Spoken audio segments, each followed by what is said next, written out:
जय हिंद, जय भारत, वंदे मातरम। दोस्तों, मैं 51 ASC बटालियन से पूर्व lieutenant Jagdish Chandra, now in the Amritsar. मेरे 6 मई के वीडियोज़ 2 पार्ट में है। मैंने 1982 की कानवाई की घटना का जिक्र किया था। मैं हैरान हूँ कि किस तरह की सेना थी। बिल्कुल नालायक। 4 ऑफिसर, 4 JCO और 12-14 NCOs और बाकी जवान करीब 200 लोग, सबके सब बेकार नकारा। किसी ने बताया नहीं है। और देशवासी ने वीडियो देखा नहीं सबने। भैया, एक डेडिकेटेड बंदे के दर्द को आप लोग नहीं जानोगे, नहीं समझोगे, नहीं बोलोगे तो आप नहीं समझ सकते कि उसके दिल के ऊपर क्या बीती है। और 200 बंदे में 4 कैप्टन, 4 ऑफिसर, 4 JCO और 12-14 NCO, टोटल करीब 200 लोग। किसी का ज़मीर नहीं जागा। सेना का जवान, मेरी ही बटालियन की C कंपनी का जवान सड़क पे, बार बार नाम मैं क्या बताऊं उसको, सड़क पे हाथ जोड़ के खड़ा है। सेना का जवान सड़क पे हाथ जोड़ के खड़ा है। वो किस तरह के सुपरवाइजर थे, किस तरह के JCO थे, किस तरह के NCO और किस तरह के जवान थे। मुझे आज भी जब याद आता है तो मैं सोचता हूँ ये कैसी सेना थी। मैं कौन सी सेना में चला गया। सेना के जवानों का, नीचे वालों का इतना दोष नहीं होता। जब CO नकारा होगा ना, CO नकारा था, बेवकूफ़ का बच्चा था, ना अकल ना मौत थी उसको। उससे पहले बहुत बढ़िया CO थे, योद्धा CO थे और जवान भी योद्धा थे। और वही जवान CO बदली हुआ तो देखिए CO का असर। ये बेवकूफ़ का बच्चा आया, सब जीरो।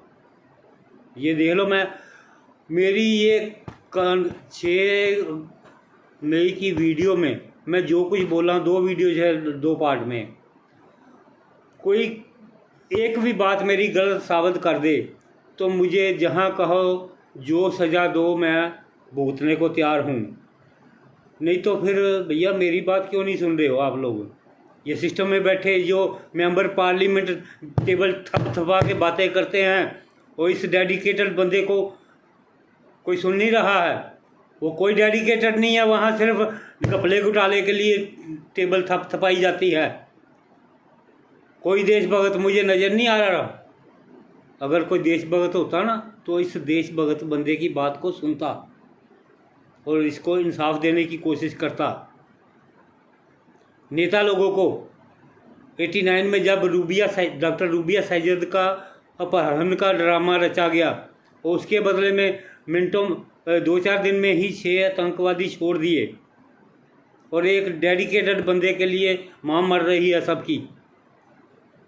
किसी को शर्म नहीं आ रही है। और मैं जो 6 मई के वीडियो में जो कुछ कहा हूँ, मेरी एक बात को भी कोई गलत जुठला दे तो मुझे जहाँ को जो सज़ा कोई दे मैं भुगतने को तैयार हूँ। तो अगर वो सारा कोई सच है तो फिर मुझे इंसाफ क्यों नहीं। 200 बंदे में से एक जवान जिसकी ज़मीर जागा, जिसने सेना की सभी को बचाया, उनको शर्म नहीं आई। सेना का जवान सड़क पे, सिविलियन भी जा रहा है, सब जा रहा है। सिविलियन हो ना हो, क्यों खड़ा है सेना का जवान सड़क पे हाथ जोड़ के। कौन से सुपरवाइजर थे ऑफिसर? वो 4 ऑफिसर, 4 JCO और 12-14 NCO। कौन सी फौज थी वो? एक तरह से ठीक किया, मुझे उस फौज से बाहर कर दिया ना, तो मैं तो अंदर घुट घुट के मरता। क्योंकि मुझे ये चीज़ें ठीक नहीं लगती। सेना क्या होती है किसी को पता ही नहीं। वो तो नौकरी बजा रहे थे। लानत है, सैनिक जज्बा नहीं है तो यूनिफॉर्म पहनने का कोई हक नहीं है। मुझे कैप्टन बख्शी से भिड़ना पड़ा, जो कि जेसीओ की ड्यूटी थी। उस गाड़ी को स्टडी करता और मैंने सारा कुछ स्टडी किया और मैं गाड़ी को रेस्क्यू करके 2 जवान और एक गाड़ी को सोनामार्ग ही लाके छोड़ा। जो मर्जी मुझे धमकी भी मिला, I will report to you and put up the chargesheet. मैं बोला वो जो आपके मन में आए करिए, मैं नौकरी बजाने नहीं आया हूँ। नौकरी बजाने वाला होता तो मैं भी वो बेवकूफ़ों की तरह नौकरी करता रहता। मुझे नौकरी नहीं बजाना, मैं सैनिक था तो सैनिक हूँ। मैंने कोई परवाह नहीं, फक कर दिया। मैंने सही काम कर देश और सेना के हित में काम करके ही दिखाया। चाहे मुझे बाहर कर दिया कोई दिक्कत नहीं है, but fight for right, it's my right. तो ये देश के सिस्टम, देश में कोई लोग बोल नहीं रहे हैं। सीमा हैदर के लिए एडवोकेट साहब भाई बन गए थे, उसको फिल्मों से ऑफर आने लग गई थी। वाह वाह, मेरा देश बहुत महान है। कसाब के लिए 60 करोड़ के करीब खर्च कर दिया और इस बंदे के लिए तुम लोगों की मां मर रही है क्या? और जिसको फांसी हुई, कश्मीरी अलगाववादी प्रोफेसर जो था, उसके लिए रात को 12 बजे सुप्रीम कोर्ट खुलवा दिया जाता है। और इस डेडिकेटेड बंदे के लिए किसी के पास कुछ नहीं है, और जिसने डिसमिसल होते हुए भी कारगिल जंग और कश्मीर में आतंकवाद का सामना करने के लिए सर्विस भी ऑफर किया। लानत है जो सिस्टम में बैठे उनके ऊपर। मरी हुई ज़मीर के हैं सब। सोल्जर का जज्बा समझने के लिए ज़मीर जिंदा होना चाहिए, ईमानदार होना चाहिए। कोई ईमानदार मुझे नज़र नहीं आ रहा। कोई होता तो सुनता ना। लोअर से सुप्रीम कोर्ट तक केस मेरा गया,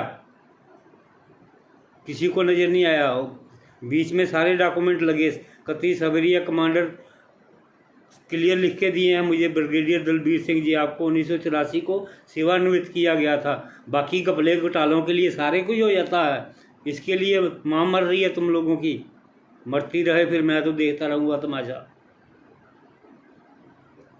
ये ना सुनोगे ना तो देखते रहना, अपने आप ही भुगत। जो अपनी ड्यूटी नहीं कर रहा, मैंने तो अपनी ड्यूटी कर दिया, मैंने पीछे नहीं हटा हूँ। जो अपनी ड्यूटी नहीं करता है उसको भगवान भी माफ़ नहीं करता है। ये याद रखना मेरी बात को। मेरे ऊपर भगवान की कृपा है, मैं मरा नहीं जा रहा हूँ, but fight for right, it's my right. वो गधी का बच्चा CO lieutenant colonel Madan Lal, उसके मैंने इतने सारे 16 अगस्त की वीडियो में इतने सारे गंदगी के कारनामे बताए, कोई बोला नहीं। सब मरी हुई ज़मीर के। कहाँ है ऑफिसर लॉबी? जब जवान को फंसाना होता तो एकदम इकट्ठे हो जाते हो, सिर से सिर मिला लेते हो। उसके लिए बोलो ना क्या है, वो सही है या गलत है, और मैं सही हूँ कि वो गलत है। कोई बोलता नहीं है।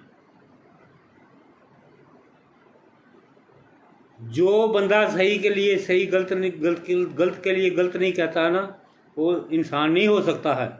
कोई भी है, चाहे वो आर्मी ऑफिसर, चाहे नेता हो, चाहे जज ही क्यों ना हो, supreme court, lower court, high court का जज भी क्यों ना हो।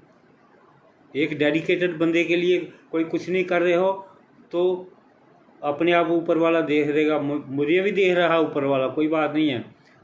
मैं मज़े में हूँ, मैं मरा नहीं जा रहा हूँ, ये भी मैं बता दूँ। अगर मरा जाना होता तो मैं भी लात घूसे खा के नौकरी उनकी तरह करता जो कर रहे थे बेवकूफ़। कौन सी सेना थी? मैं अब भी कह रहा हूँ, मेरे तरीके की सेना अभी नहीं है। सेना के जवान की कैजुअल्टी नहीं होनी चाहिए। ये सारी ऑफिसर्स की नालायकी है। ये अपने मज़े में अपने चमचे ढूंढते हैं।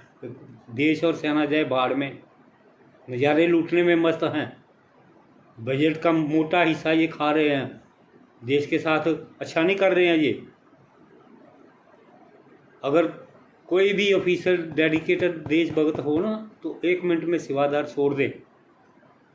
कोई छोड़ने को तैयार नहीं है, ऐसी लत लगी हुई है इनको। अपना क्या, अपने तो बीत चुकी है, कोई दिक्कत नहीं है। बाकी देश के लिए मैं बात कर रहा हूँ। मेरी इन सब चीज़ों पे गौर करिए अमल करेंगे तो अच्छी बात है, नहीं तो ओके बाय, जय हिंद।